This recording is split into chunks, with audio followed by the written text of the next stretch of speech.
Hey, welcome to Conversations with Belle, where we discuss real life issues in a meaningful way. Today, I am so happy to be joined by Dr. Beverly Smith as we discuss the narcissist. Welcome, Dr. Bev. Thank you for the invite. Glad to be here. Glad to be a part of the conversation and give voice. I am so happy to have you here.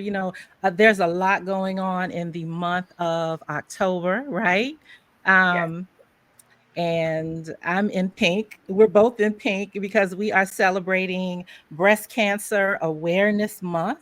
Right. So, ladies, if you're watching and you have not had your mammograms done, please go get those done. There's still time to get it done before the year ends. Also, this is Mental Health Awareness Month. And it's also Domestic Violence Awareness Month. So there's a ticker on the lower third of the screen. So if you are in a situation where you are being abused in any way, shape, or form, we just wanted to put that resource out there for you. You can call 1-800-799-SAFE, or you can text START to 88788. All righty. So let's get started.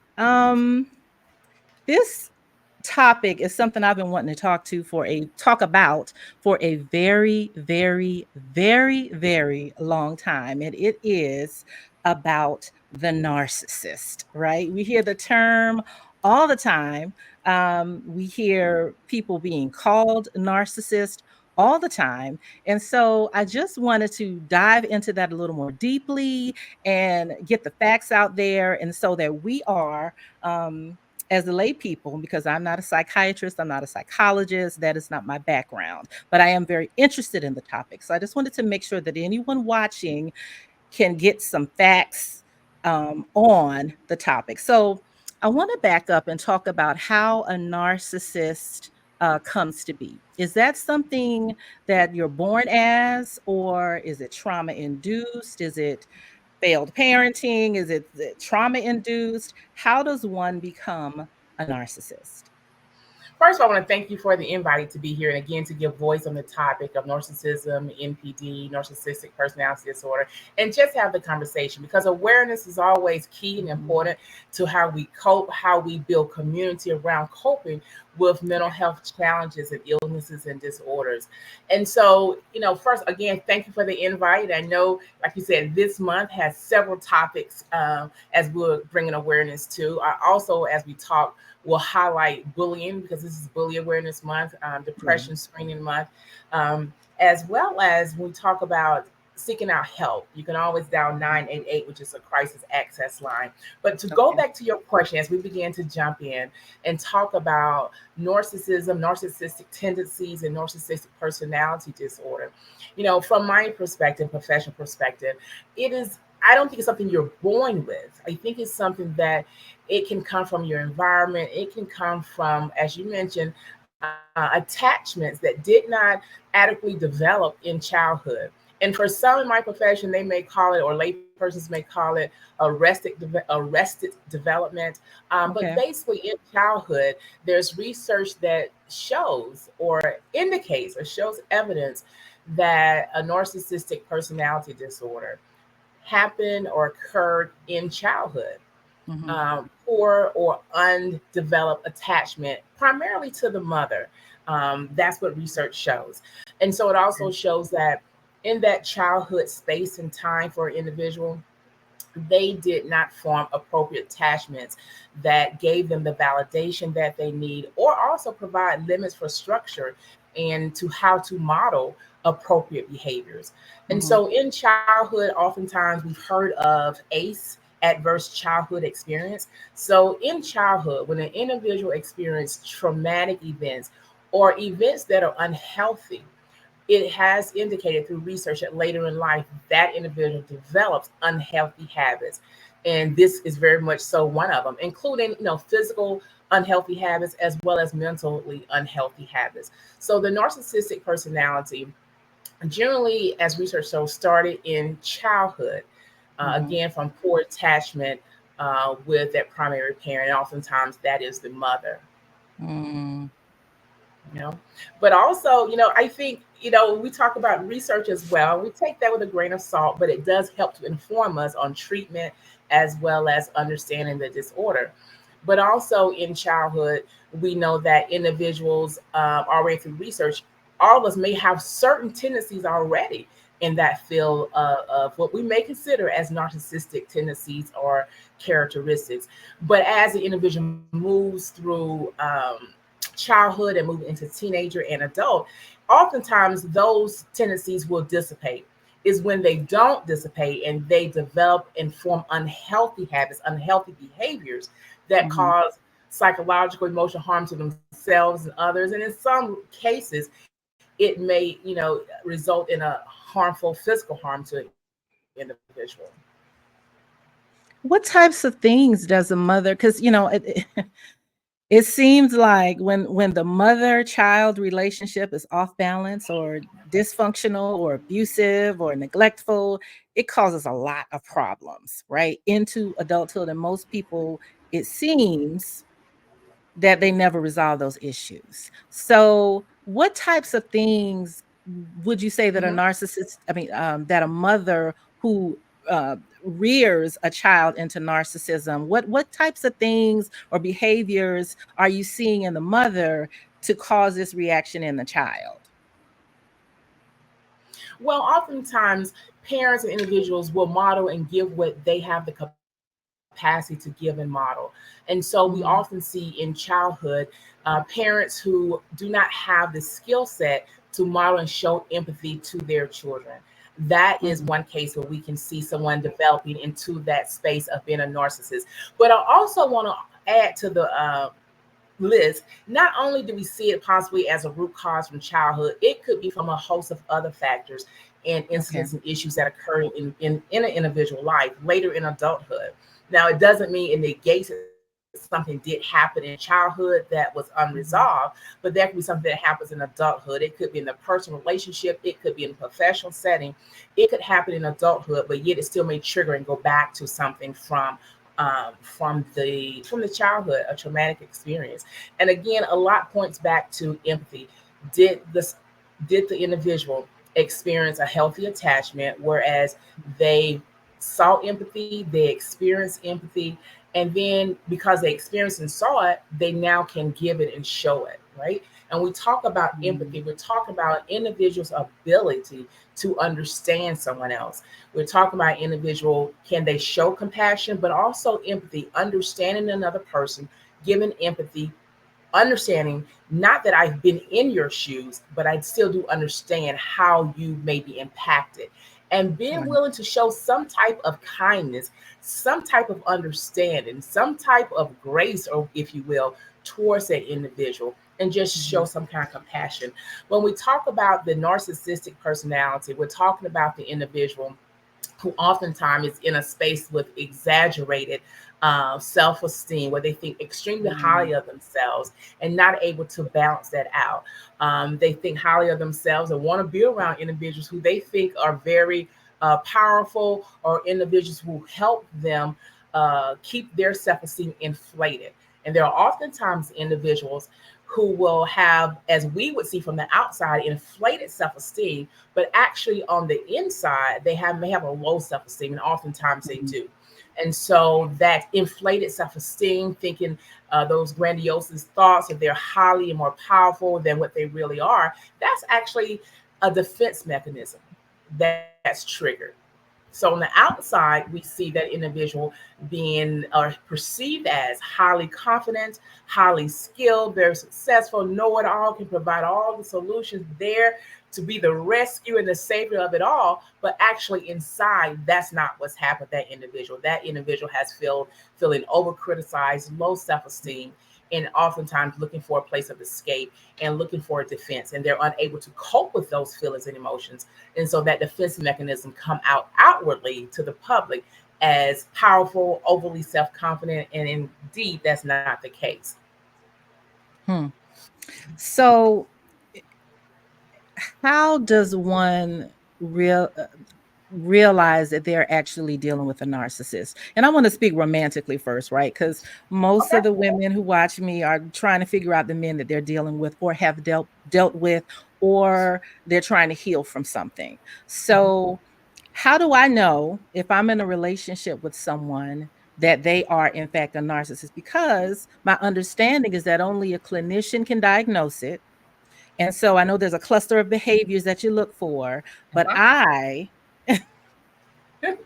some people are just manipulative, some people are Yeah. just liars, some people are just emotionally unintelligent or emotionally immature. That doesn't necessarily mean that they're a narcissist. They may be a terrible husband or significant other, but it doesn't necessarily mean that the default for everyone, which it seems to be nowadays, everybody's a narcissist. Oh, he ghosted me, he's a narcissist. Oh, he lied, he's a narcissist. Oh, he didn't, and I'm like, everybody's a narcissist. I mean, so how do we know this person more likely than not is in fact a narcissist and not just a jerk?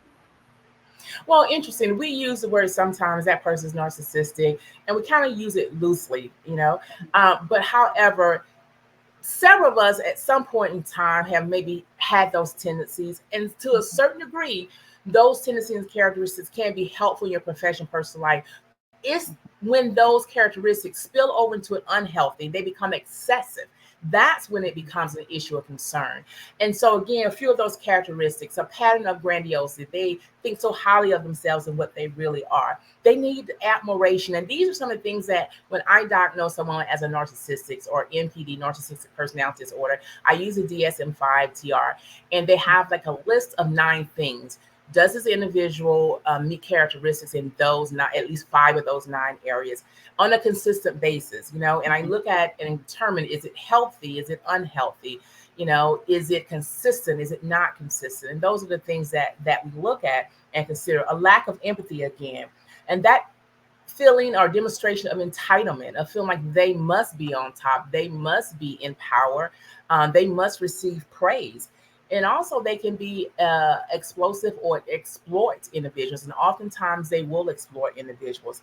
Very arrogant is another characteristic, so one of the checkpoint items or criteria we look for, and then envy. And that's one that Mhm. sometimes you may see or may not see for some if you don't recognize it. Individuals who are envy of others because of the status that they've achieved or success they're achieved, and they feel like they should have achieved that or it should be theirs. So as long if individuals meet about 5 of those out of those 9, then they can possibly have NPD, narcissistic personality disorder. Again, we use it loosely within community and in the lay community. Oh, that person's narcissistic. Not necessarily they're narcissistic. Now, honestly, because each context is different, that individual could simply be setting boundaries and say, hey, this is just not the person for me. And instead of disconnecting appropriately in a respectful way, they may just ghost the person. Now, everyone doesn't fall in that category. We truly Mhm. have some narcissistic individuals that are out there, and research suggests, and I don't want anyone to beat me up about it or put in a whole bunch of negative chats, but research suggests that oftentimes men may demonstrate more of these characteristics than women do. Okay. But it doesn't mean that the individual should just be labeled, a male should be labeled as narcissistic because they decided to disengage in a relationship. We have to look at the pattern. What is the Yeah. pattern of this individual and what is the context? And then also, do a psychosocial evaluation or assessment. And that's done by a professional license. Not only that, not a licensed one who's licensed in the Mhm. field, who has experience in the field to understand NPD and Mhm. understand the tools and assessments, how to identify it. And then also, how do we provide awareness and treatment for it is important. How do we provide awareness to the public, which is one of the great things about your platform and what you're doing. It provides awareness to the public of what is narcissistic personality disorder. What do you look for? The same things that we look for if I'm diagnosing someone with NPD, it's the same criteria and things you can look for in a personal relationship if you're dating someone.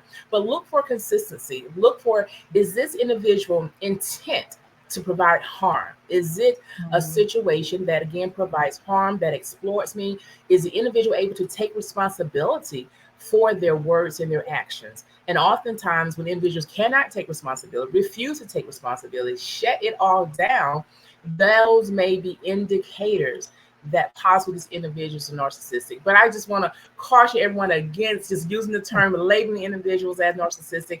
And I know oftentimes, they may be narcissistic. I don't know, right? Mhm. But I caution individuals from doing that without having a proper diagnosis by someone who's licensed, particularly in the state in which they are in, and seeing someone again who's licensed and credentialed in that area.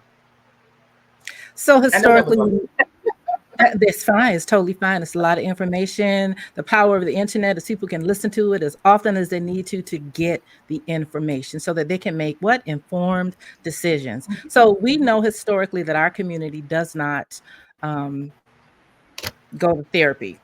I mean, it's better. I see the tide swinging, the opposite direction. The pendulum is swinging in the opposite direction, and the tides are slowly. turning, and people are embracing this idea of, hey, I cannot fix this through prayer. Only. I cannot fix this by talking to my mama. Only. I cannot fix this by talking to my girlfriends. Only. So that's great to see. But if I am in a relationship with someone and I notice things like, I'm 99.99% sure that I have encountered at least one, possibly two, romantically. And one of the things I noticed about one of them is that he was very, like you said, had low self esteem. He Mhm. presented as if he was very confident, but behind closed doors, he was very much concerned about what others thought about him. He beat himself up a lot, and so I felt obligated to, pump him up and encourage and all that stuff. But one of the things I noticed that he did was whenever he offended me or there was a perceived wrong, he could not accept accountability. So he would either silent treatment or disappear or explode Mhm. Mhm. in anger because I mentioned, hey, you let me down here, or you didn't do Mhm. what you said you were going to do, or, it was this tussle. And so I didn't know what it was because honestly, I had heard about narcissism, and this was years ago. I thought a narcissist was someone who just was in love with themselves. They thought highly of themselves. They were the life of the party.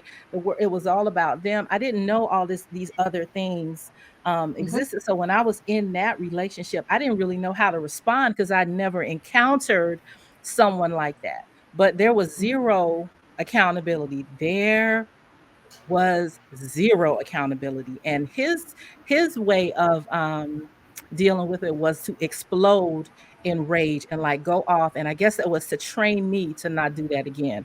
But if Mhm. anybody knows me, I did it again.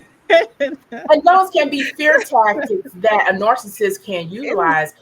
yeah, They'll use those fear tactics. And yeah, oftentimes, that's why it's important to have a supported network around you. And that's yeah, why it's important that if you're dealing with a narcissist, you understand what the characteristics and tendencies are, the criteria that meets NPD. But it's also important to stand up for yourself and give voice, but have individuals around you as well that physical proximity as well as someone you can talk to and say, hey, this happened, that happened, mhm, and so that you can kind of say, this is not right, and have the ability to stand up for yourself in an appropriate way. And it's okay to say to the individual that whether it's a family member, a romantic relationship that's a mhm, narcissist, or have those things to say, hey, I see where you're going.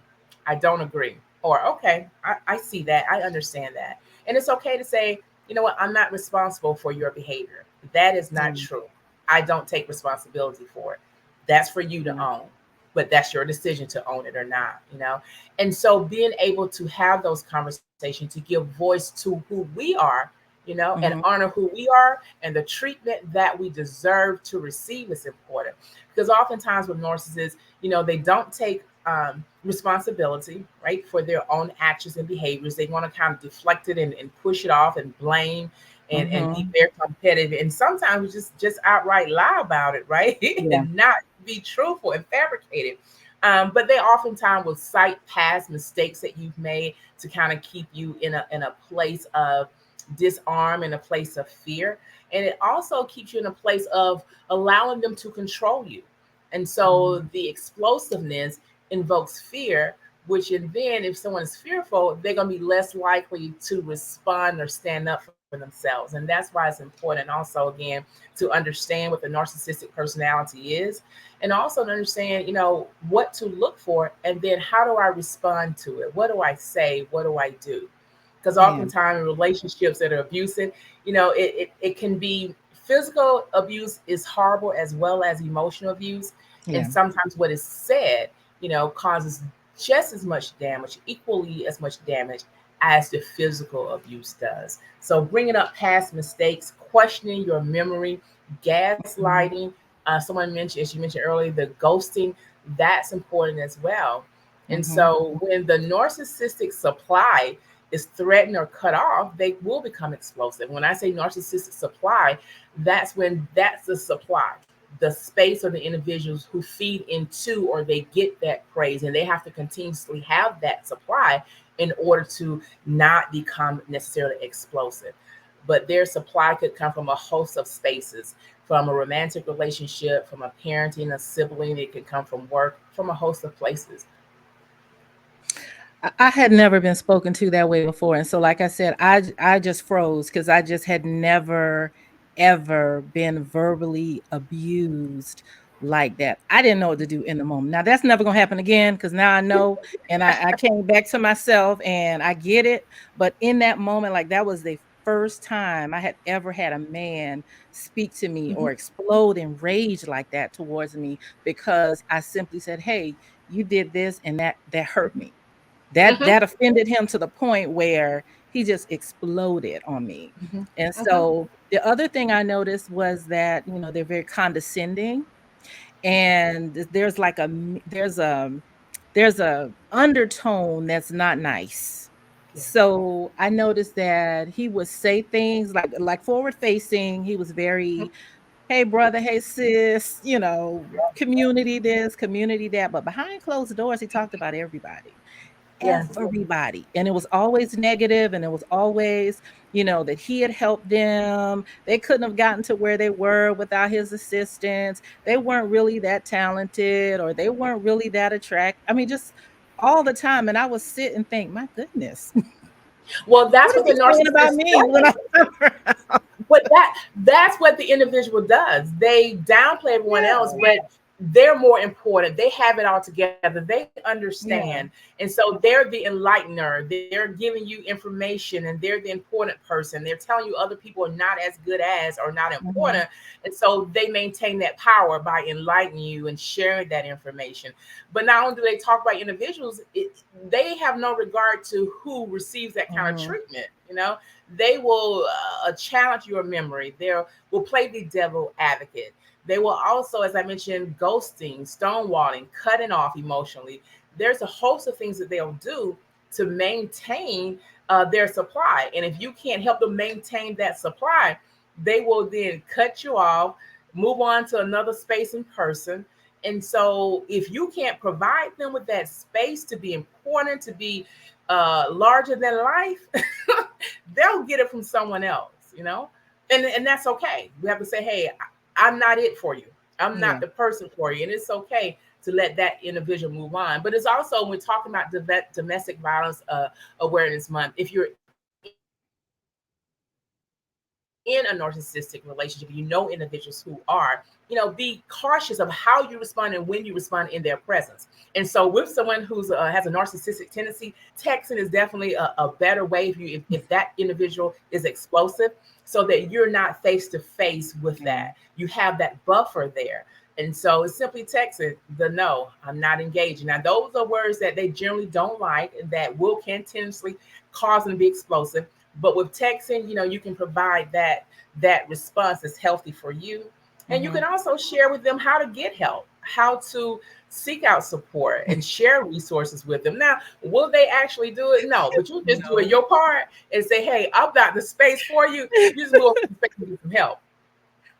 They'll just move on to someone else who until they figure them out. And the other red flag I notice is if you look back on their trail of relationships, there's a Mhm. lot of failed marriages, a lot of failed relationships. They're not on good terms with anybody from their past. That is a red flag and a signal to me that that behavior is long standing. And so Mhm. you're really kind of fighting a losing battle. And the way I'm feeling, I'm like, what's the point of even trying with someone like that? Just move on, and I know that's You know, easier said than done if you're married and you have kids and property.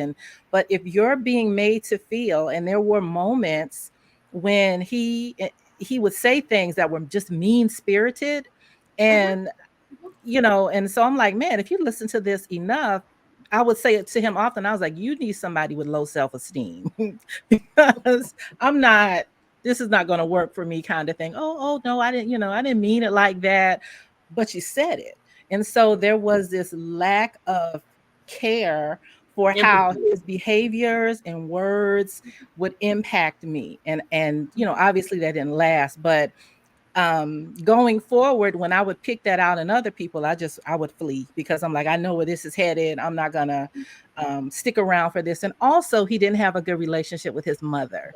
Mhm. Forward facing, he would say, I love my mama, da da da, woo woo. We would visit her and all this, but behind closed doors, there was a lot of animosity towards his mom. So I would say to anybody watching, if you're dealing with a man who saying condescending things about his mom, you may want to tap out of that. So Crystal has a question here. She says, Okay. did you want to say something?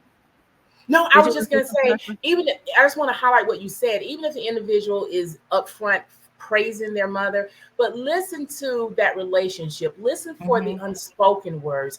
Listen to what they really feel about their mother, even about their father. What was that parenting like? And it doesn't mean Mm-hmm. the individual had those negative experiences in childhood that they do not can never gain the capacity to be in a romantic relationship, to have empathy, to show empathy, but it does simply means they may need some additional tools in order to do that. And it means Mm-hmm. that as an individual, you reserve the right to say, I want to be in this space, or I don't want to be in this space while this is happening.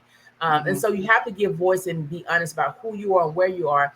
And you have to call it for what it is. It really Yeah. just is just emotional abuse.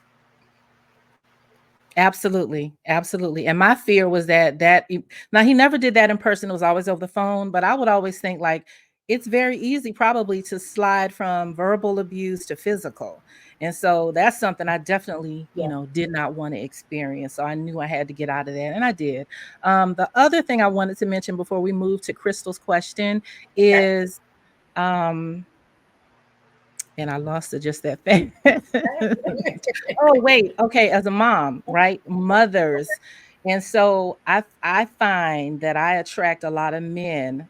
I'm a mother, right? Mhm. And I'm very close to my sons. And I find that I attract a lot of men who have fractured relationships with their mom. And so on the front end, they love the fact that I'm caring and I'm taking care of my sons, and my sons love each other. But at some point the tide turns, Mhm. and I've noticed that some men are triggered by seeing me having a good relationship with my sons. It's like a light bulb goes off and they realize, I didn't have this with my mom. This is a problem. I'm gonna, does that make sense? It makes sense. And I think, first I want to say there was no perfect life for anyone growing up. Right. There's no set 100 foolproof manual for anyone to parent, for anyone to love, for anyone to wife it or to be a husband. It's just not such a manual in life out there. So we learn Mhm, from experiences, and we try to, as the phrase goes, when you know better, do better. And mhm, so as we learn and grow, we hope that we grow into a space where we can exhibit behaviors that are healthy. But yes, oftentimes we're in relationships, whether it's romantic or none, and the mhm, other individual may do something that triggers us to remind us what we did not have or what we mhm. had. The key is, what do we do with that information? How do we Right. utilize that information now to empower us, to help us now be more healthy and positive individuals for ourselves and Mhm. everybody around us? That's the key at that point. How do we utilize that information? Because, like I Yeah. said, growing up, there's no manual that teaches a mother or father how to 100% produce this perfect child. There is no Right. perfect individual out there. And so we all have something that we have challenges with or working on now. We don't know we need to work on, or just refuse to face that we need to work on something. And thus comes the narcissistic personality of those individuals who just sometimes don't accept that, hey, I need to work on something. There's some that do and seek Mhm. out the necessary help in order to get the support that they need. Yeah. Yeah. And It's so, easier. I'm sorry. no, Were go you about ahead. to say Go something? ahead. Okay. It's easier to move on than to look at yourself. It's hard to look at yourself and accept, hey, I'm not who I, there's a perception that we have of ourselves, right? And Hmm. then someone comes along and says, not quite. I'm not seeing what you're seeing. There's some chinks in your armor, there's some cracks there. And it's Hmm. very hard to look at yourself and say, I need to change that, and it's Hmm. very humbling. And so what I find is that in some instances, people aren't willing to do that. It's just easier to move on, um, portray yourself to be something that you're not until that person figures out who you really are, and then just keep moving, moving, moving.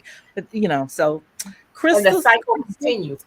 and I'm the gonna add cycle one thing when Crystal's continues. coming, and that's how that cycle continues because individuals Right. do not and don't have that capacity, to Mhm. show. Sometimes we do show compassion, empathy to other individuals, but we also have to have the capacity to show empathy and compassion to ourselves.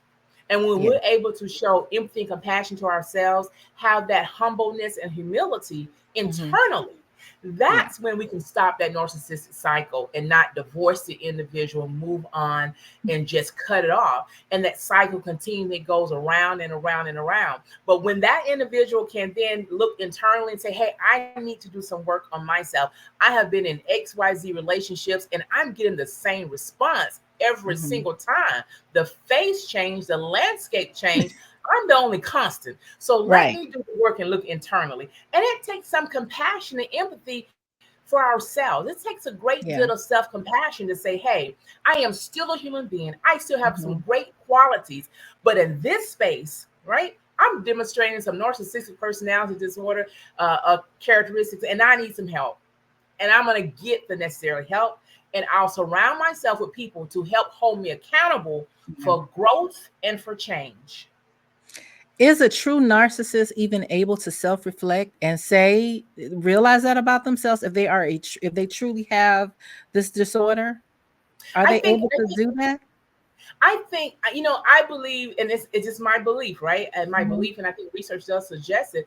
I think individuals are have the capacity to be forward moving, and I think Yeah. individuals have the capacity to make progress and to learn. Now, some of us have different degrees and capacity, right? Some Mhm. individuals have the capacity to make progress from 0 to 3. Some can go to 10.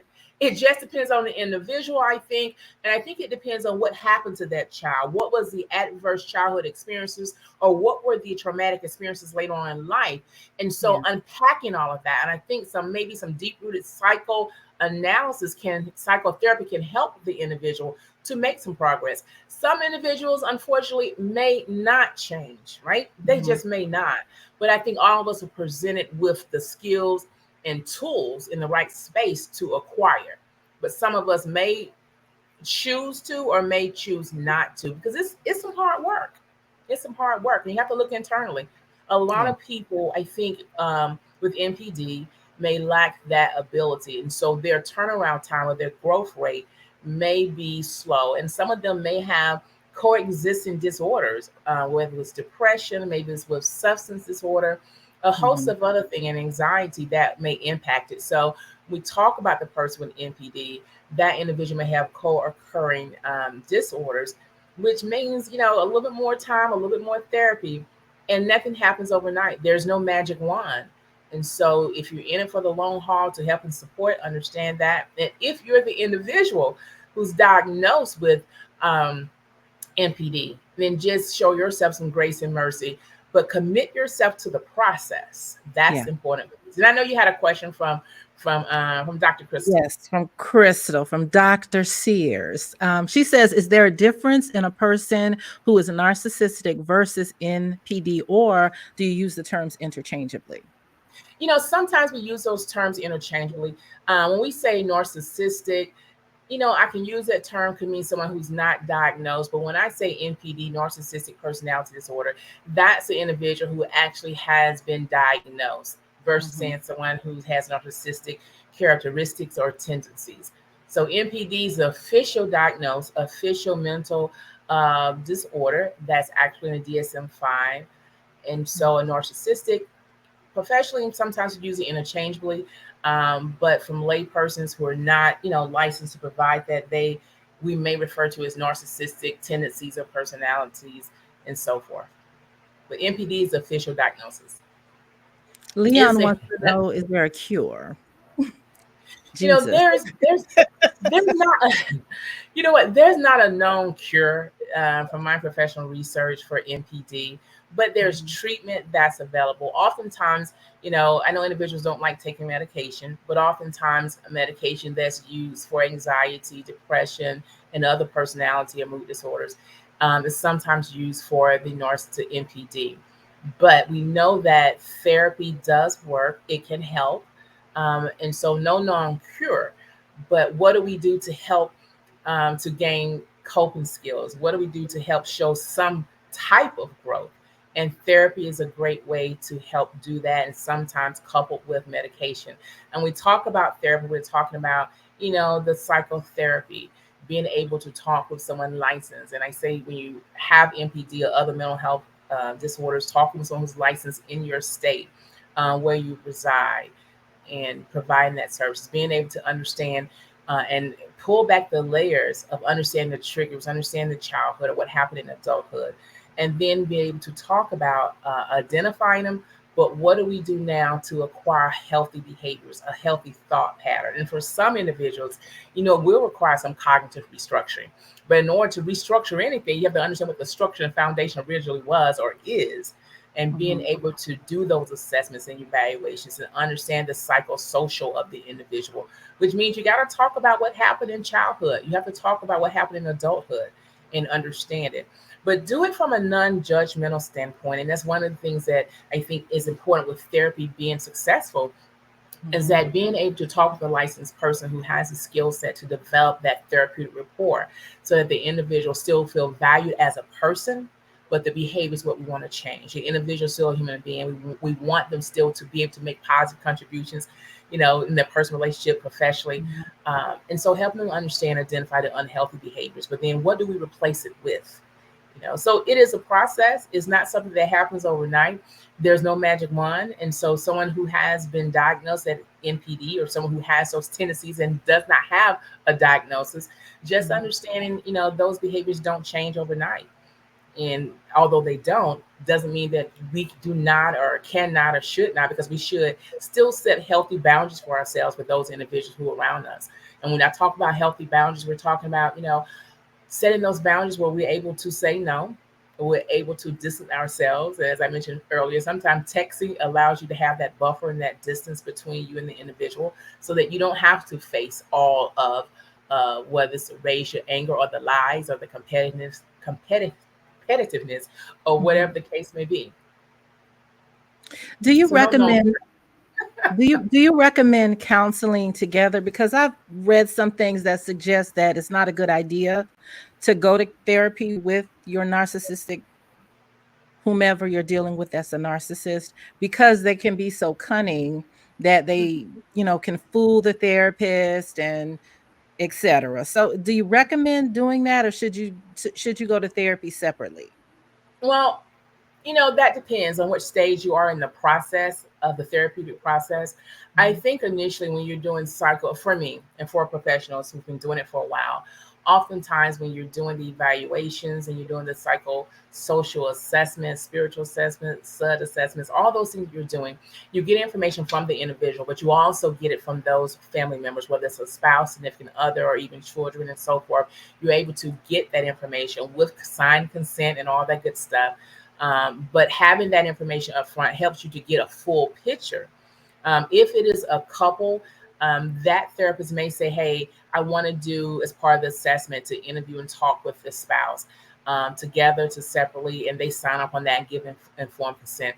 Later on in the process, it may be a good avenue or option to have the individuals in to talk together.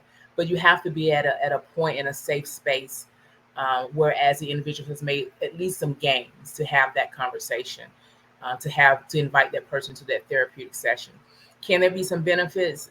Yes. Can it go the other way? Absolutely. But you have to be very conscious about setting boundaries of the expectation of the session. If it's together for a couple, what is the expectation? What is expected outcome? And really emphasize a no judgmental space, and be Mm-hmm. upfront about if something is exhibited that aligns still with that narcissistic personality characteristics. How will we address it? How will we confront that in a healthy way that still promotes growth? And oftentimes, if you're doing that couples work in therapy, sometimes that is done on the front end. Those boundaries are set up, and you're doing couple, and you're coming in together. It may be sometimes that work may be done individually.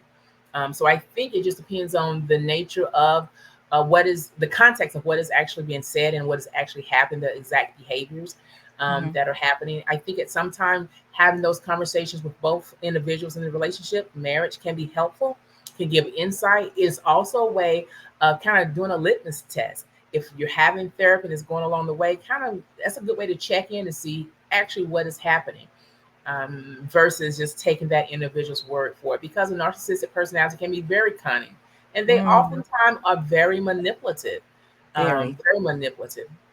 That's Or they part try to be. of their strength, huh? I said, or That's they part of their try to strength. be. Yeah, exactly. But being able to understand it, and sometimes, as we say, we have to fact check some people and Hmm. fact check relationships. And how do you do that without seeing and understanding and observing the context? The other thing I noticed in someone, and Kalisa, I'm going to get to your question. I do see your question. One thing I noticed too is like their recollection, I guess it's gaslighting, their recollection of events, and this is more recent, but when you would talk about something that happened, like their recollection of what happened and my recollection of what happened, I had to wonder if we were at the same place at the same time, because this person would twist what happened, and with conviction, you know, Hmm. try to get me to believe that his version is Hmm. exactly what happened. And I would later reflect and think like, is he crazy? Like, does he really believe that? That is not how that went. That's not how that happened. But in his mind, his version was in fact what happened. And so, I know there's a lot of work that the partner of a narcissistic person has to do. There's a lot of soul searching, there's a lot of patience, there's a lot of therapy. I mean, you just can't have a regular relationship with them. And I'm like, what is the upside of trying to stay? I don't understand why anyone would want to even stay and work through that. But we're Well, going to go to Khalifa's question. okay, go ahead. She says, do you believe a narcissist can get better if there's no accountability? I don't think so. I think there has to be some type of accountability. As with all of us at any point in life, sometimes our level of accountability has to grow, and we have to have an increased capacity for increased accountability, if you will. But there has to be some kind of accountability. They may not agree with it. They might not agree with you saying and stating, "Hey, that was not true. You rewrote that narrative. It didn't happen that way." You are the accountability piece in those regards, in the situations. Just because a person was diagnosed as NPD, or they were not diagnosed and have tendencies, it doesn't mean you have to agree with them. Now, some people will agree just to disconnect. They figure, like you said, you know what, I really don't have the time for it. I want to disengage. You can have this conversation, you can have this argument. I'm out of here. I'm done. And that's okay for that individual. I think each person has to make their own decision about what's good and what's healthy for them. Some individuals may, exhibit or show narcissistic tendencies at a higher level than other people. But for me, narcissistic tendencies are just that, narcissistic tendencies. And in relationships, you have to confront them in a Mhm. healthy way, set healthy boundaries. In some cases, just have no contact. You know, for me, I'm like you, that no contact just works better. But Mhm. unfortunately, that's in a personal relationship. But unfortunately, in the real world, you may come Yeah. in contact with those individuals every day and all day. It could be a coworker, it could be a Mhm. boss, it could be the CEO of your company, it could be a parent, it could be a sibling, it could be your neighbor. It could Mhm. be it could be the banker. It could be someone at the grocery store, the checkout person. It could be the person, the waiter or the waitress serving you your food. So how do you navigate and how do you keep yourself again in a space where you're able to address it, move on, or not address it and just disengage and move on? But I think those personalities are increasingly becoming more prevalent, if you will. And Really? research suggests that possibly there is a trend of increase in those who are displaying those personalities. Now, those who are diagnosed is a different story because Mhm. oftentimes individuals don't go and get necessary help or treatment to be diagnosed, and so they're not necessarily counted as Mhm. part of that percentage of those who've been diagnosed. Wow. But I think we have, again, individuals from childhood who did not receive the validation that they needed, support that they needed, who did not form those positive attachments in which they were able to show love, show empathy, show compassion. And now it's just coming out. And again, I think more people may have those narcissistic tendencies, they're just undiagnosed. And so you have individuals who need to always be praised, who need to always have 100 and 2,000 and million likes, who always posted on social media, who needs that to feel important. They need people to see them and to recognize them.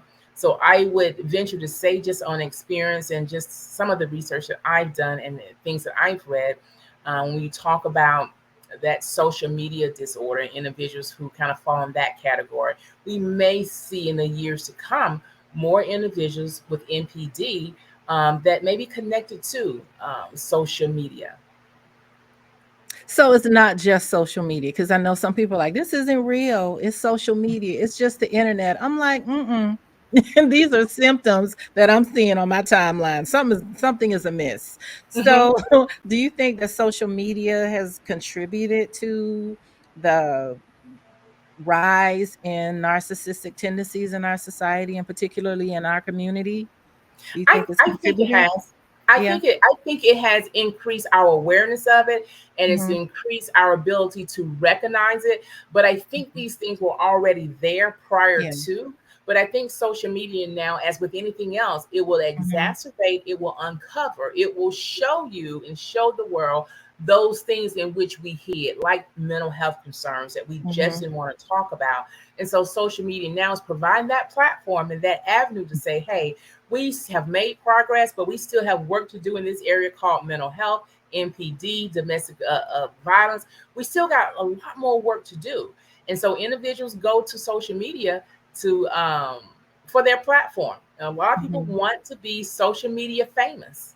You know, I think again we will eventually at some point have a strong connection based upon research that ties in the NPD with those needing to be on social media, needing to have those accolades, needing to feel successful, and needing that feeling of grandiose and admiration that they receive from other people.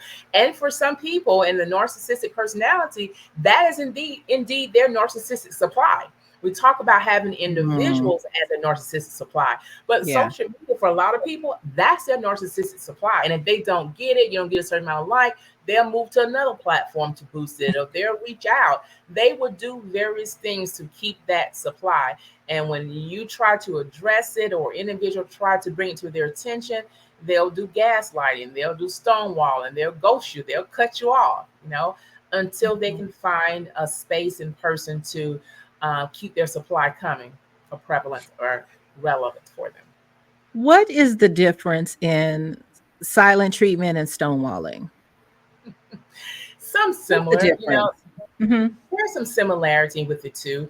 With silencing, you kind of silent, you're quiet, you could be reflecting. But when you talk about stonewalling, you're talking about someone at that point who's very intentional about Mhm. what they're doing, very intentional about avoiding. So stonewalling, they're gonna cut you off, shut it down. That's it. Silencing, has implications that, hey, I'm just silent for the moment, you know.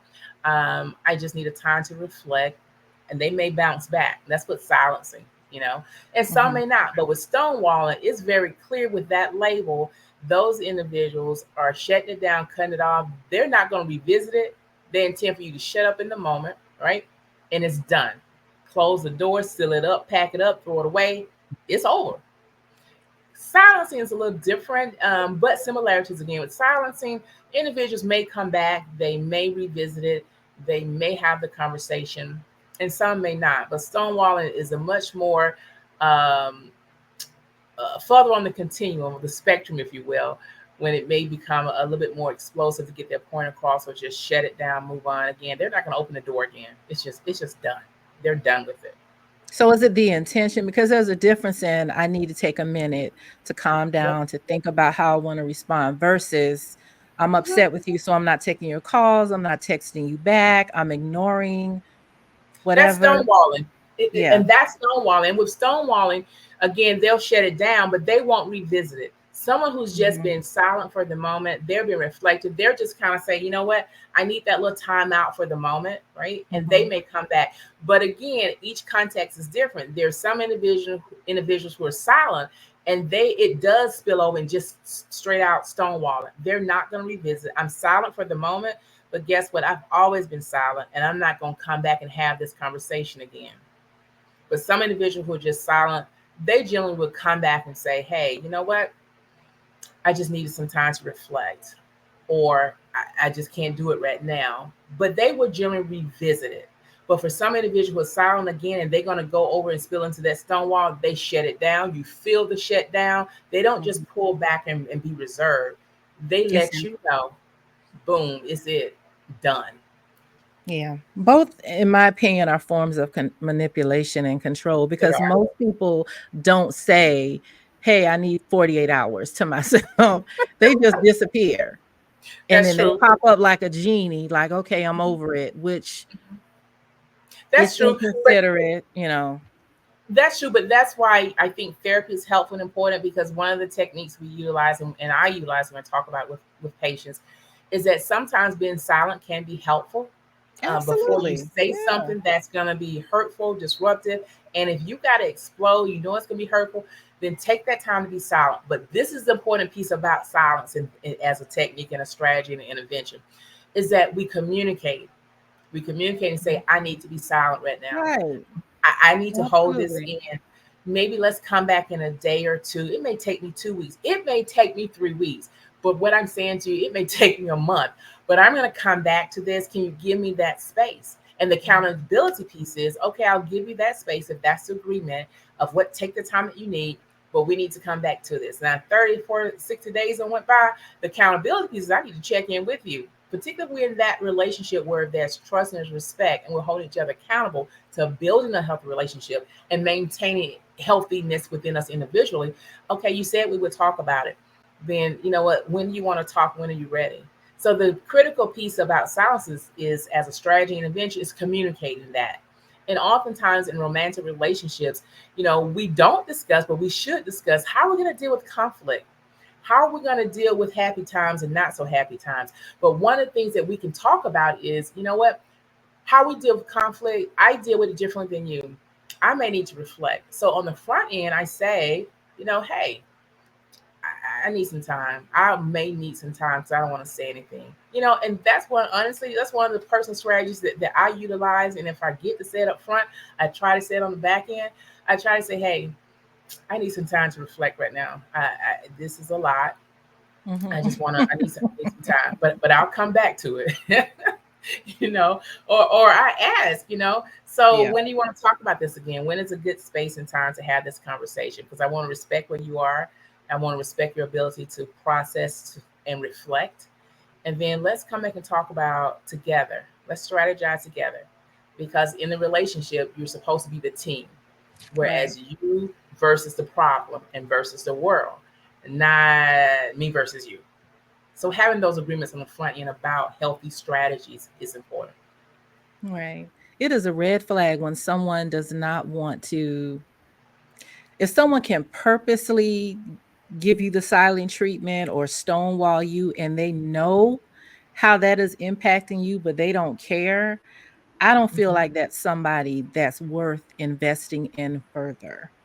That's mhm, me personally. But I do understand that some people want to push through that. But for me, I don't see the upside in continuing with someone who thinks so little of me that I don't even warrant a hey, this is what's going on. I need a day, I need 2 days, I need whatever. Can we talk about it tonight? If you can't be, because storms are going to come, things are Yeah. going to happen. We're not going to always agree about Mhm. everything. I may unintentionally offend you, you may unintentionally offend me. We should both be able to communicate that without you going Denzel and Training Day on me. You know But what I mean? but you said an important thing. We Like, should be able to, but we all come at different levels. We all come I can't do to it. the table in a relationship, and it's okay. It's okay if you can't do it, because to thy own self be true and know thyself. But I also would say, you know what? We all come strong in one area and not so strong in another area. And we Yeah, know in relationships what I'm strong at that the other person may not. So what you're strong, the other person maybe not. And so that we look at the full picture, and sometimes get help and support look at the full picture. In some cases, it's just good to say, you know what, it's not worth it. We got to move on. This is just too abusive. It's just yeah. too much. But we are in relationships with real people who, Hmm. come from real families, got real life experiences, and none of us are perfect. We're all imperfect individuals, and we all bring certain strengths. What I'm strong at, again, my partner may not be strong at. What you're strong at, your partner may not. And so, how do I now not only extend grace, but how do I now fill in the gap, right? And help promote or help try. So, sometimes you have to kind of throw in the towel, but there's sometimes that it may lend benefit in order to work through or to gain a better understanding of ourselves and our partner. And so each situation is different. I'm not promoting anyone staying in an abusive relationship. What Hmm. I'm saying is, recognize our strengths, give the necessary help and support that we need. And sometimes we have to model and teach certain things, because none of us grew up in the exact same household. We were not treated and we're not reared the same way. We don't have all the same skill set. All of us don't have the same professional or personal adulthood experiences, Right. because sometimes you didn't gain something or something happened in your childhood. It doesn't mean it has to be a problem in your adulthood. It means you've gotten necessary help and support for it. You have experiences and you have the desire to make some changes. And oftentimes marriages, relationships are where we see our true selves, is where we see those things that are quietly in the silent chambers of our hearts. Yeah. And so those are spaces where we're supposed to be able to work through those rough patches and rough spaces with those who we love, who will be there for us, hold us accountable, right? But yet Hmm. have expectations of growth and expect not to be abused. Yeah. I think for me it really comes down to, do I feel safe here? Yeah. And my experience has been, if we're not able to communicate, if you're lying, if you're manipulating, if you're giving me the silent treatment or stonewalling me or making condescending remarks, like there's nothing to, like, what are we talking about? You know what I'm saying? And so for me, so for me, I just don't even see the point in, unless it's, my child or a parent that I'm Mhm. trying to still kind of have some sort of relationship with. In the romantic world, I just don't see the point of sticking around to be battered and bruised, and mistreated. And you see that when people leave these types of relationships, how depleted they are. Their Yeah. self-esteem has taken Hmm. a beating. They don't even know who they are. It's like PTSD once you get out of one of those kinds of relationships. And so Exactly. I remember how I felt. And Hmm. I'm just like, I'm not going to ever let somebody treat me like that again. And number two, why would I eat? Sometimes I'm kicking myself, like, why did you even try to manage the crazy? Exactly. Like, what were you doing? So I think you're right, and I agree from that standpoint, because I think, for myself personally, I'm the same way. If you meet someone on the front end and you're kind of like, you know what, this is a bit much here, and you recognize the signs because you're aware, it's okay to tap out. It's okay to tap out and say, hey, yeah. I just don't want to experience this. And I think, awareness is good, because the individual can make that decision early on, whether you're a male or a female, make that decision early on in the process, versus Mhm. now, as you mentioned, hindsight. You know what? I didn't have to deal with that. That wasn't necessary. And I think now with experience, maturity, as we get a little older, right, and a little seasoned, now Yeah. we say and think, you know what, I don't have to deal with that. I'm not going to deal with it, and that's okay, and that's perfectly fine. I'm the same way at this point in life. It's kind of like there's certain things I just don't want to deal with in my personal space that's supposed to be safe, stabilized. And I walk out in the world, I can't control a lot of stuff out there, but in Right. this space here, those are things where I can set some boundaries and hold everybody, including myself, accountable to those boundaries and those expectations. Because with narcissistic tendencies and characteristics, and someone who's diagnosed with NPD, those individuals can oftentimes be very abusive. Yeah. Individuals have to say, you know For what, this is just sure. not the space I want to be in. And sometimes you have to go no contact and allow them to do the work that they need to do to become healthy. Yeah. Yeah. I think it's so important that we focus less on, because I did it, and that's the only reason I'm speaking so confidently about it, right? Okay. But I think, if I had just focused more on me and less Hmm. on him and his behaviors and trying to be there, Yep. I could have saved myself a lot of pain and a lot of unnecessary frustration, had I just put myself first. And Hmm. so I guess for me, what I would say to anyone who's right now in that situation is to take the focus off of them and Exactly. focus your attention and your energy and your love and your care inwardly, right? Hmm. Because some people will suck you dry. And it's not worth it, in my opinion, just to have somebody if they're going to be mistreating you. You can make pretty Christmas cards and anniversary reels on internet, but at home you're miserable because they're, you know, picking on you about your weight or your hair or your makeup or your career choices or your family. I mean, it's just not worth it.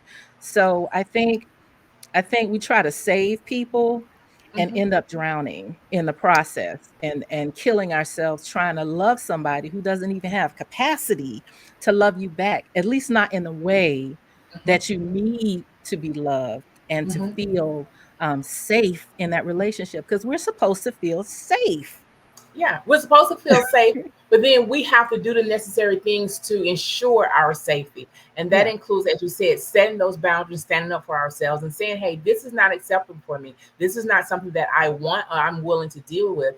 And you Hmm. said something really important, focus in on yourself. And I think a lot of us through experience and maturity have learned the importance of focusing in on ourselves, putting the oxygen mask on ourselves. And even when we're stable, even when we're safe, continue to do that maintenance so that, again, we put ourselves first and that we're healthy. And I think the more that we are in that healthy space, the less likely that we are to accept and deal with a whole bunch of abuse and things of that nature. Now, it doesn't mean we don't find ourselves in situations, and generally there was a trail that led us there. But when you're Hmm. there, just know that there's help to get out of that space. There are things we can do, there are people we can seek out to help us navigate to a more safe and stable space. And then what do we do for maintenance to stay in that space so that we don't make this a cycle again for ourselves?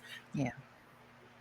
The other thing I realized too is in romantic relationships, I could become somewhat of a people pleaser, and Hmm. that's like a magnet for a Hmm. narcissist, right? So I'm trying to people please, he's trying to take, and it's just like a marriage made and you know where. So it shows you once you get out of it, or even sometimes when you're in the middle of it, you can realize, hey, wait a minute, how did I attract this person? Why am I still here? What does this say about me that I'm Hmm. allowing myself to be treated this way? And Hmm. so sometimes when you take those rose colored glasses off and you realize what you really have, you see that you aren't really losing anything by walking away, right? We build Yeah. people up in our minds, and when they show us who they are, oftentimes we're like, that's not really who he is. Hmm. He's really wonderful, but he doesn't know it.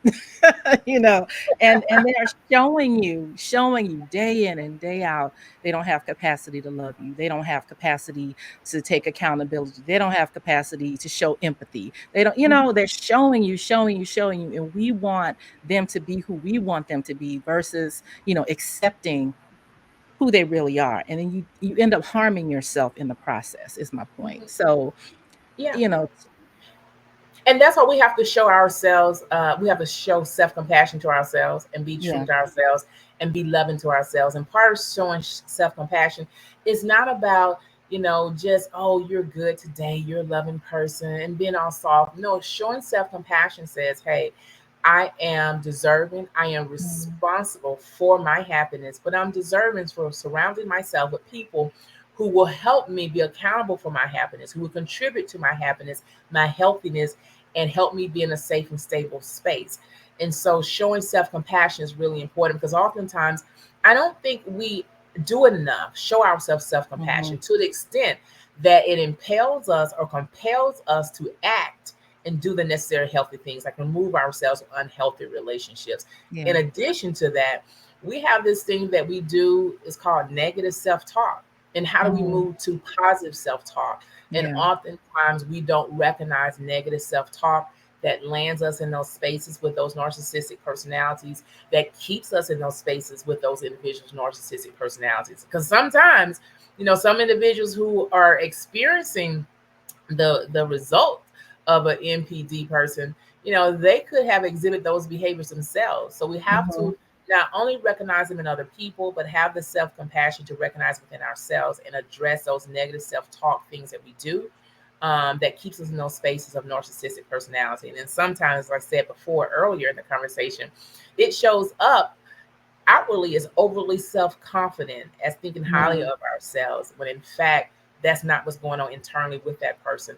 And not that individuals responsible for doing those assessments or diagnoses in their personal relationships, but again, just being aware so you can send them somewhere to get some help or provide those opportunities, because you can't Mhm. make anyone do anything. This old slogan says you can lead a horse to a water, but you Yeah. can't make him drink. It's a similar thing. You can provide the resources, you can provide the accountability, you can do all those things. At the end of the day, the individual has to make those choices and those tough decisions.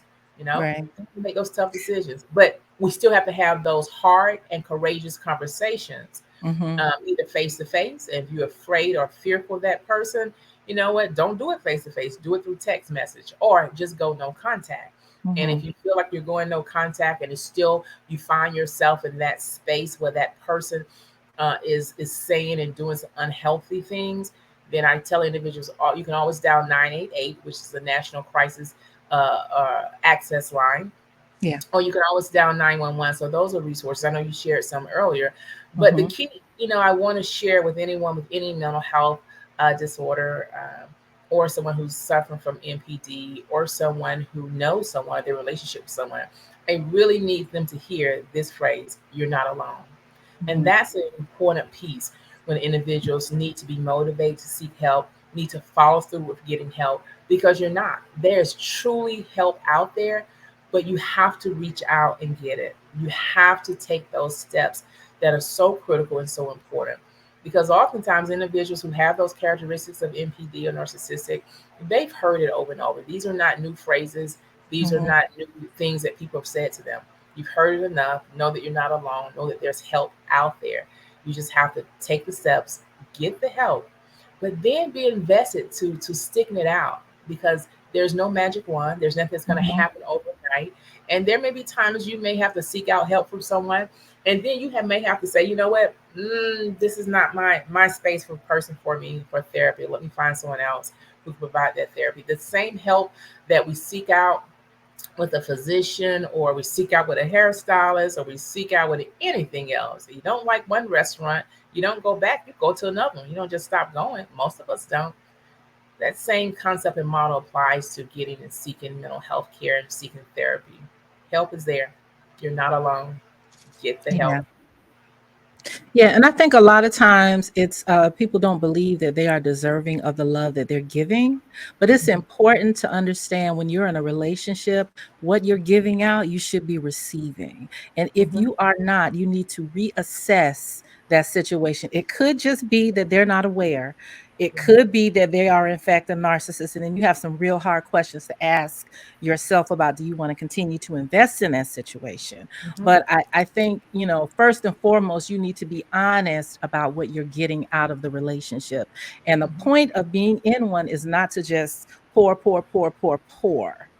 You should be Exactly. receiving. And so for those of us who like to give, you may not even notice, until you're near depletion that, oh, wait a minute, I'm giving, giving, giving, but what have I really gotten out of this? You know what I'm saying? So you really want to pay attention to that. The other thing I wanted to say is love bombing. That's another Yeah. term that's thrown out all the Hmm. time. Oh, he was love bombing you. She was, everything. Oh, they was love It bombing you. happens. Everybody on the front end does that. Everybody's on their best behavior. Grand rising queen. That's How what we was do your on the front end. slumber? You know what? And My last evening. I've often hear people say people send their representative to meet on the front end. You Exactly. know what? And this Everybody's on happens. there. Yeah. Best Everybody's on their behavior. best behavior at the beginning. So I wanted to quickly, because we're running short on time. I wanted to quickly Okay. kind of talk about the whole love bombing, idealization, devaluation, and discard cycle that Okay. happens with a narcissist. And so maybe someone watching can recognize themselves, Hmm. in that cycle. Hmm. And so what happens with the narcissistic cycle that continues and continues until someone, breaks in and starts another Mhm, person. You have what they call love bombing, which happens on the mhm, front end.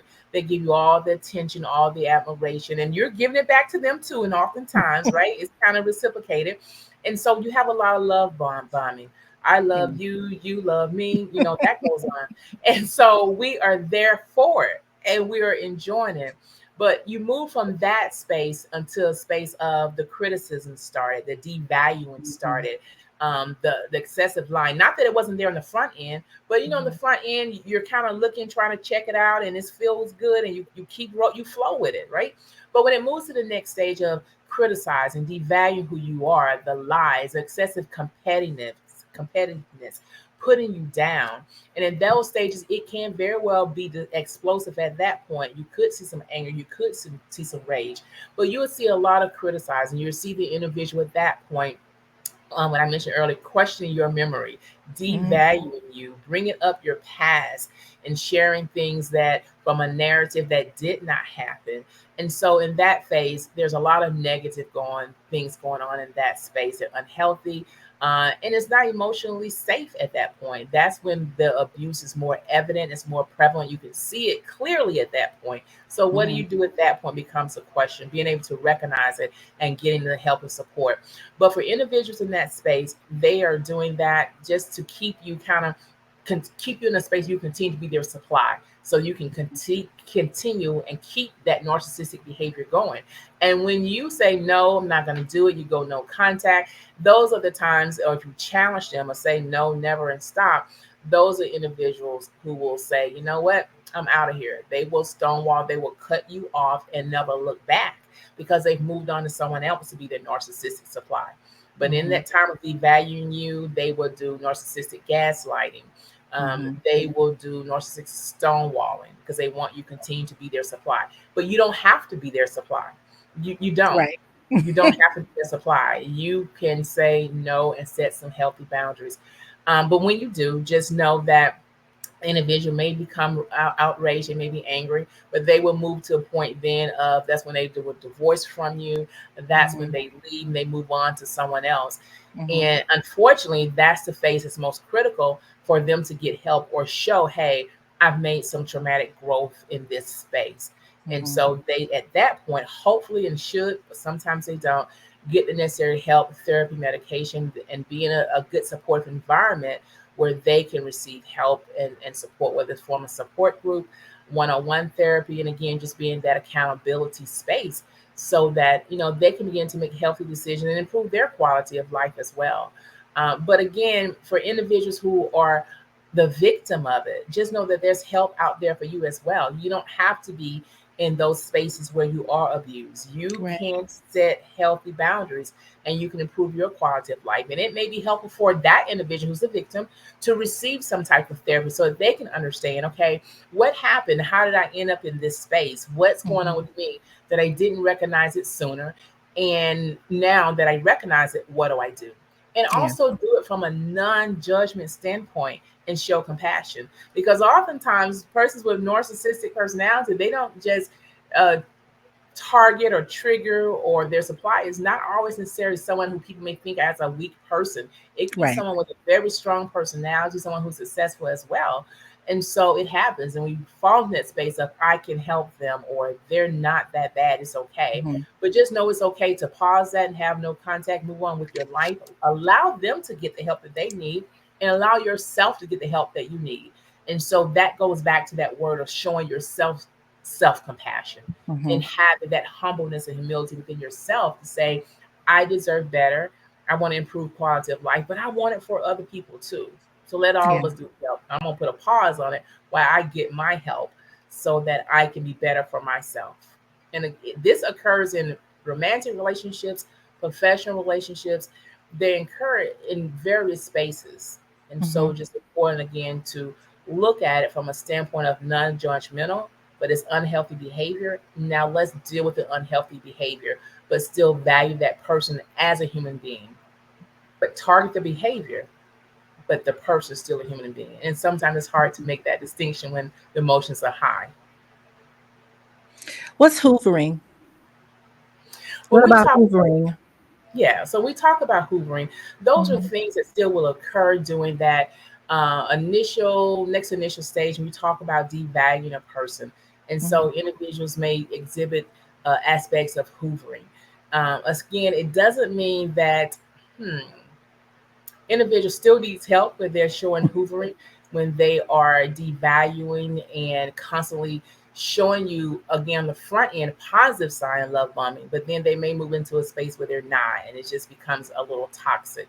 And Hmm. so they may want you around them, they may isolate you and try to put you in a space where you're only hearing from them.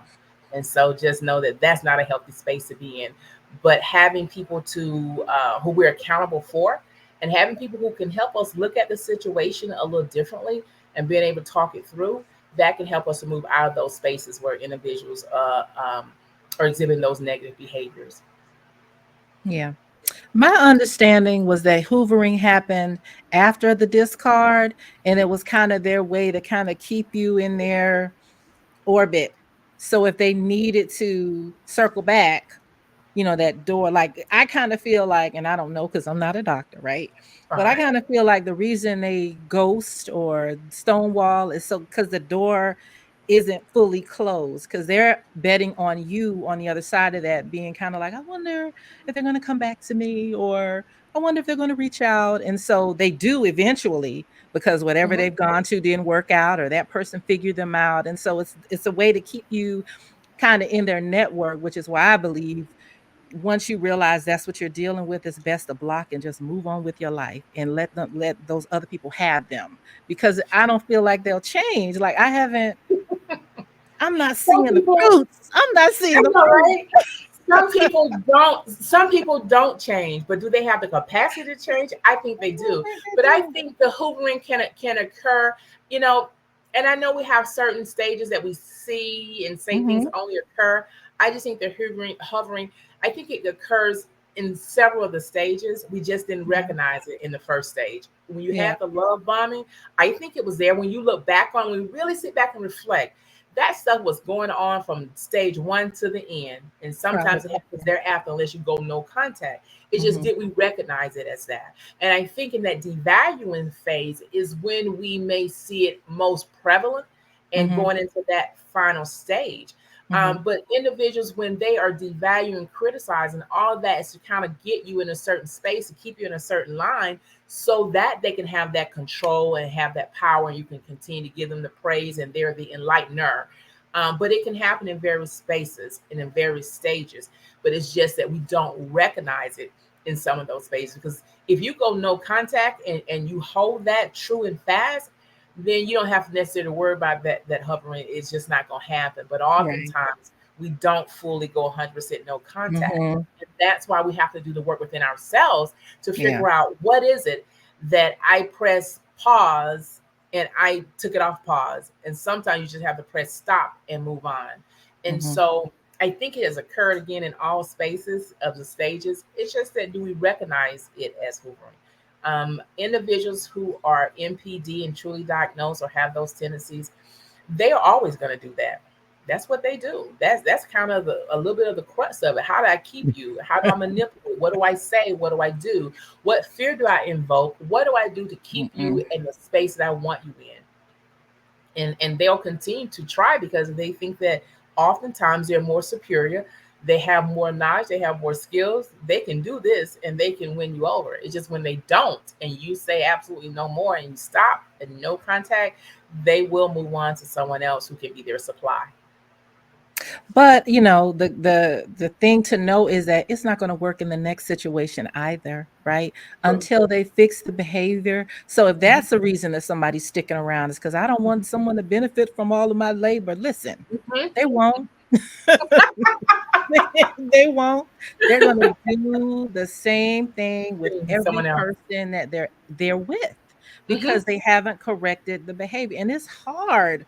Think about how hard you are, a non-narcissistic person, how hard it is for True. you to change a behavior. Hmm. And so you're Very thinking hard. that someone who is a true narcissist magically in a few months is going to do a 180 for a new person. They're not. They're not. And They're there's not. probably tons of people, broken hearts all over the place, a trail of broken hearts that they've left across the Hmm. country, Hmm.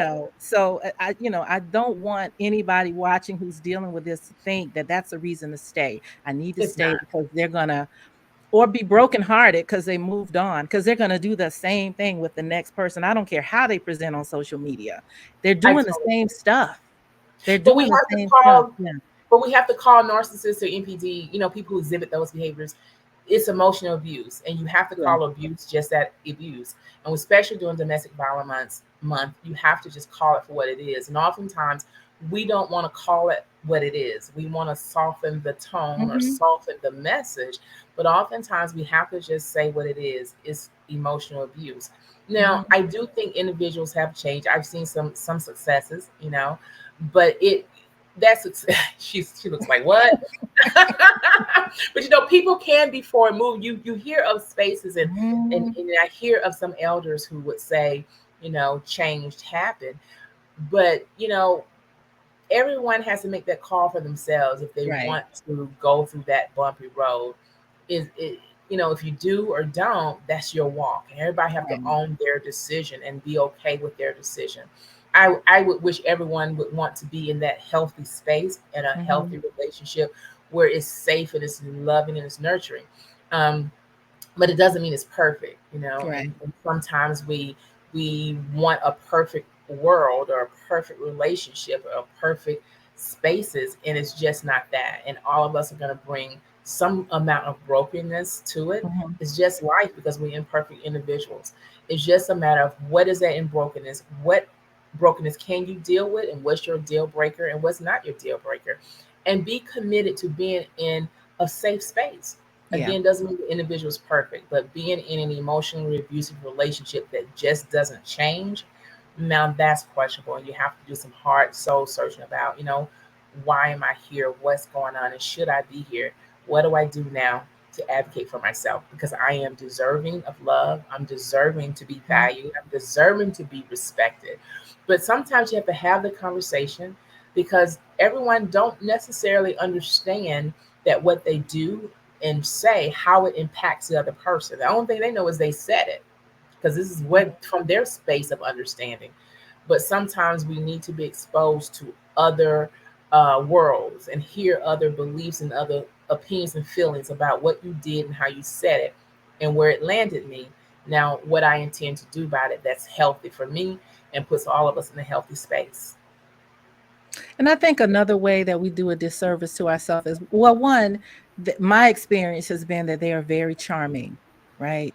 Very charming at the outset, they make you feel all the things.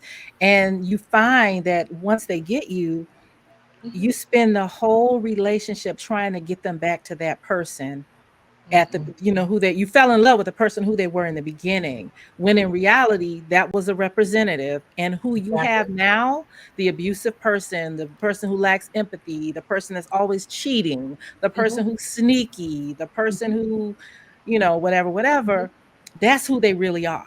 Who you Mm-hmm. saw in the beginning is not who they really were at all. That was a ploy to Mm-hmm. get you in their trap. And so you spend the whole years trying to just get back to that first year when everything was wonderful, and you never find it because that wasn't who they really are. And so sometimes you have to be honest with yourself about what you have versus, this fantasy that you might Mm-hmm. have in your head. And the other thing I wanted to mention quickly is I read that narcissists are often, very often cheaters.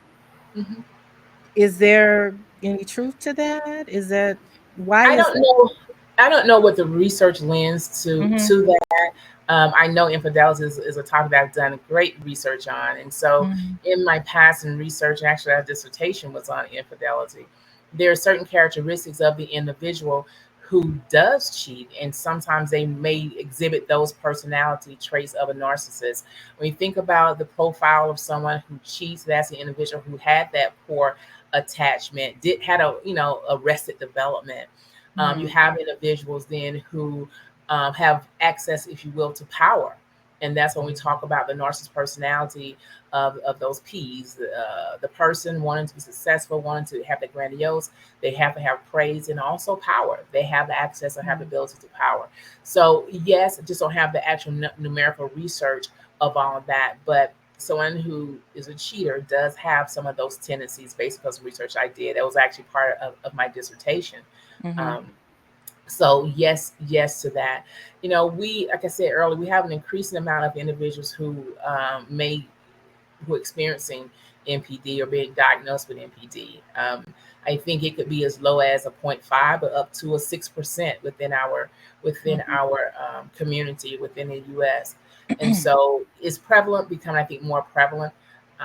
But I think we have to still talk about what happened in childhood, and then also what are the traumas that happen moving forward. It doesn't mean it's an excuse for an individual, but it sheds light until what was the makeup and foundation that led this individual to that space.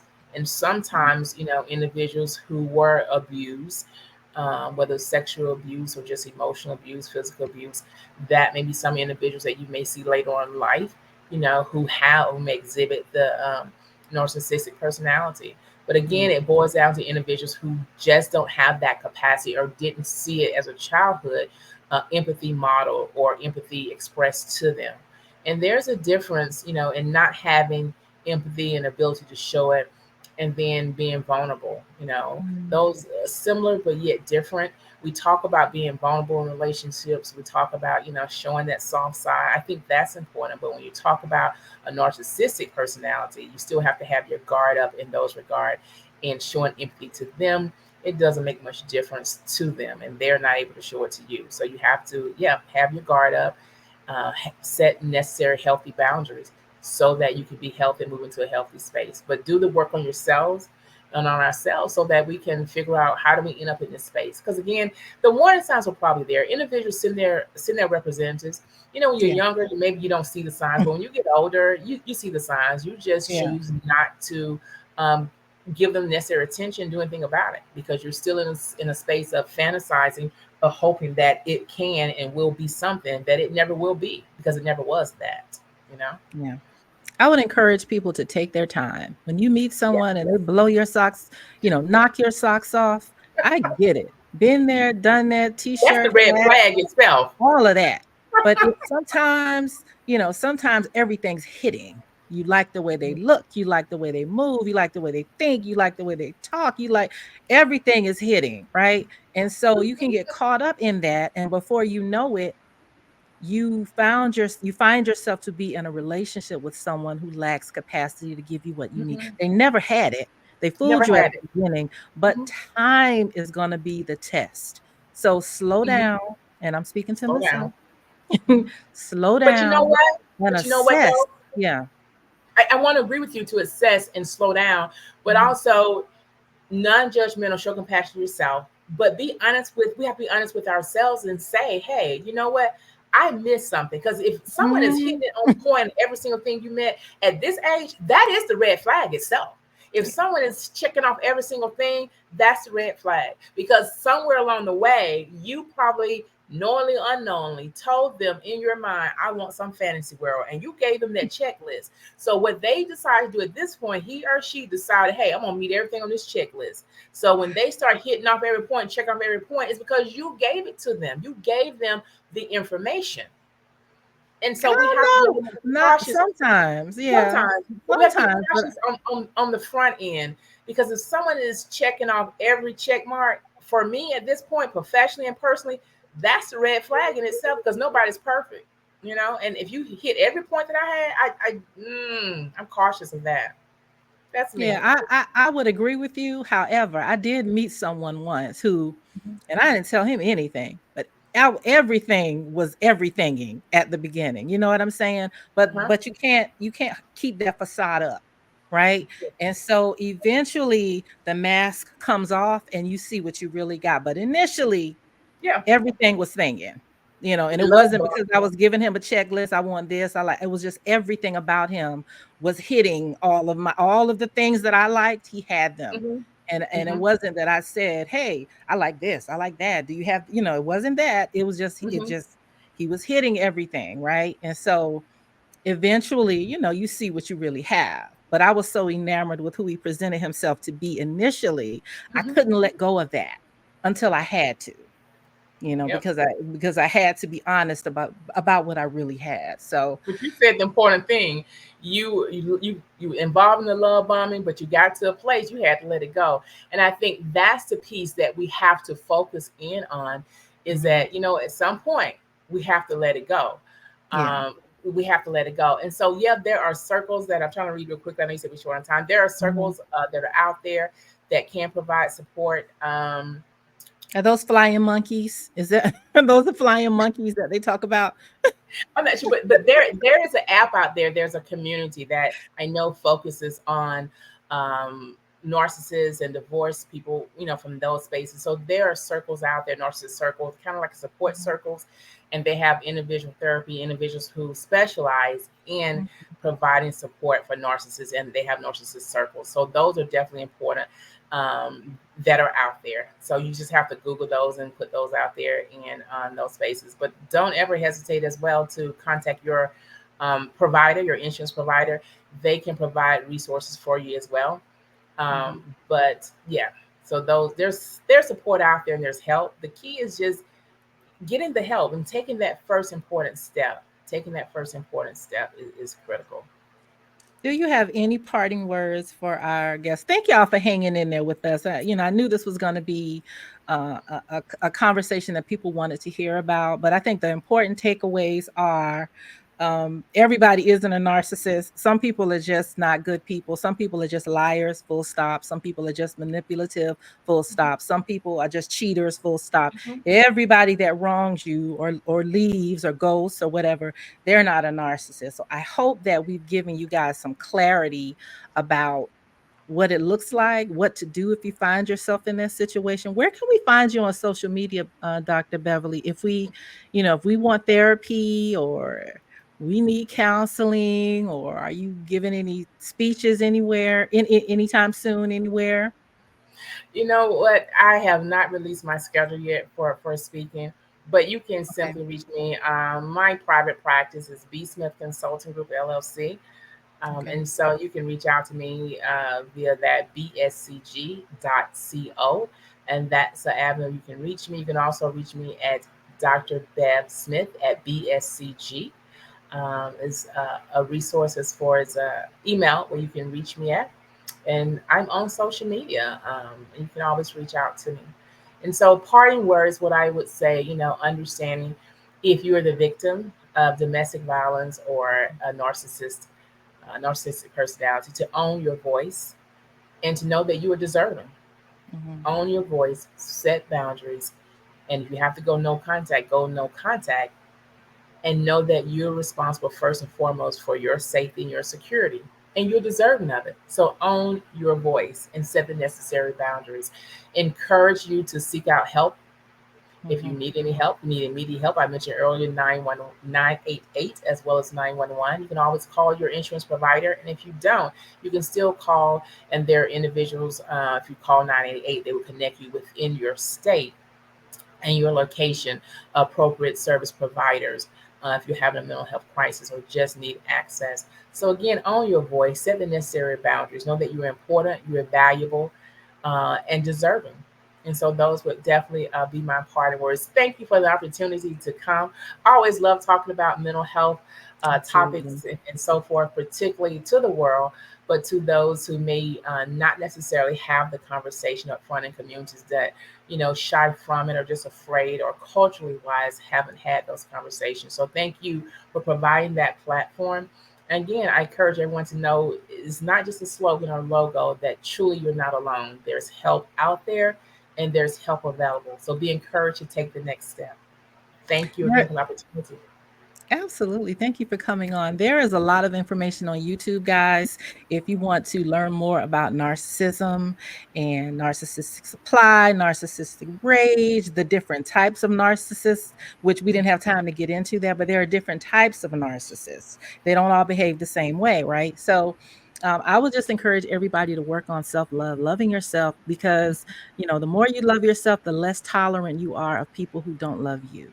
And Mhm. again, my name is Belle Morgan. I also want to shout out Tuskegee's in the house. I see you guys. And we have our homecoming coming up, the best homecoming ever in October. So hopefully I'll get to see y'all and hug some necks. But again, my name is Belle Morgan. You can find me across all social media platforms at I am Belle Morgan. That's on every single social media platform. You can find me there. I appreciate you. I look forward to talking to you again real soon about real life issues in a meaningful way. Have a great evening. Bye.